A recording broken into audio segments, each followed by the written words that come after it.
আল্লাহ পাক প্রথমে ছেলেদেরকে বললেন, শোনো সূরা নূর 30 নম্বর আয়াত, আল্লাহ পাক ছেলেদেরকে বললেন তোমরা তোমাদের চোখ নিচু রাখো, এটা আমাদের দায়িত্ব। প্রত্যেকটা ছেলের দায়িত্ব বেগানা মেয়েকে দেখলে চোখটা কি করবে, নিচু করবে, তাহলে আপনি সিডিউসড হবেন, এক কথা। 2 নাম্বার, আল্লাহ পাক আমাদেরকে বললেন তোমরা তোমাদের লজ্জাস্থানকে হেফাজত করো। কাদেরকে? আমাদেরকে, মানে ছেলেদেরকে। প্রথমে আল্লাহ পাক ছেলেদেরকে বললেন চোখ নিচু করে রাখো, লজ্জাস্থানে হেফাজত করো, ঠিক আছে। সূরা বানী ইসরাঈল আল্লাহ পাক বললেন জিনার ধারের কাছেও যেও না, ধারের কাছেও যেও। আল্লাহ পাক আরো বললেন যদি কেউ জিনা করে ফেলে সূরা নূরে, তাহলে তাকে 100টা বেত্রাঘাত করতে হবে। কয়টা? 100টা, এবং 1 বছরের জন্য তাকে বহিষ্কার করতে হবে। আল্লাহ পাক শাস্তিও দিলেন, শুধু তাত্ত্বিক বিধান দেন নাই, শাস্তিও দিয়েছেন। কারণ শুধু তাত্ত্বিক বিধান দিয়ে হবে? আমি যদি ওয়াজ করে বেড়াই ভাই মদ খায়েন না, মদ খায়েন না, কোনো শাস্তি না অ্যাপ্লাই করি, তাহলে কি মদ ছাড়বে মানুষ? আমরা যদি বলি হত্যা করা মহাপাপ, মহাপাপ, দুর্নীতি করা মহাপাপ, মানুষ দুর্নীতি ছাড়বে? ছাড়বে না, যতক্ষণ না শাস্তি নিশ্চিত করা যাচ্ছে। আল্লাহ পাক তাত্ত্বিক কথা শুধু বললেন না, শাস্তিও নিশ্চিত করলেন।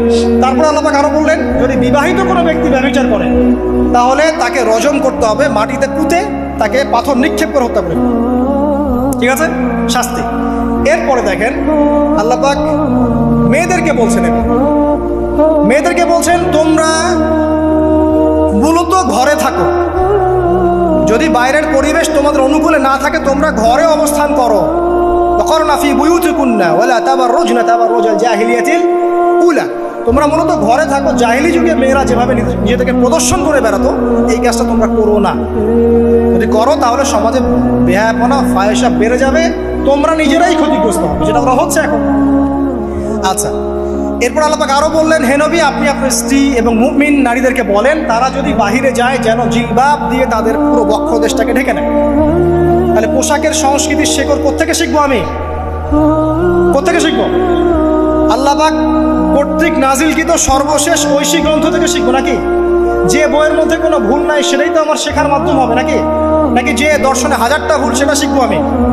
আল্লাহ পাক এখানে বলছেন মুমিন নারীদেরকে বলো বাইরে গেলে পরে তারা যেন জিলবাব দিয়ে কাপড় দিয়ে সুন্দর করে বক্ষদেশ এবং ঢেকে রাখে। বোরখার কথা এখানে নাই শব্দে, ঠিক আছে, ঢেকে রাখা ঢিলে ঢালা পোশাকের কথা এসেছে।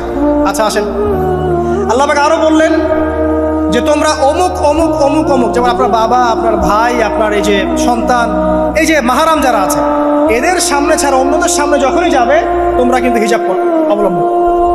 আল্লাহ পাক হিজাবের বিধান দিলেন, চক্ষু নিচু করতে বললেন, লজ্জাস্থানের হেফাজত করতে বললেন, এবং যদি এর পরেও কেউ ভুল করে ফেলে তাহলে আল্লাহ পাক শাস্তির কথা বললেন। আল্লাহ পাকের সিস্টেমটা সুন্দর হলো না? এই সিস্টেমটা নবী সাল্লাল্লাহু আলাইহি ওয়াসাল্লাম অ্যাপ্লাই করলেন, সমাজ থেকে সমস্ত জেনা ব্যভিচারের ভিত্তি উঠে চলে গেল। সুবহানাল্লাহ বলবেন না?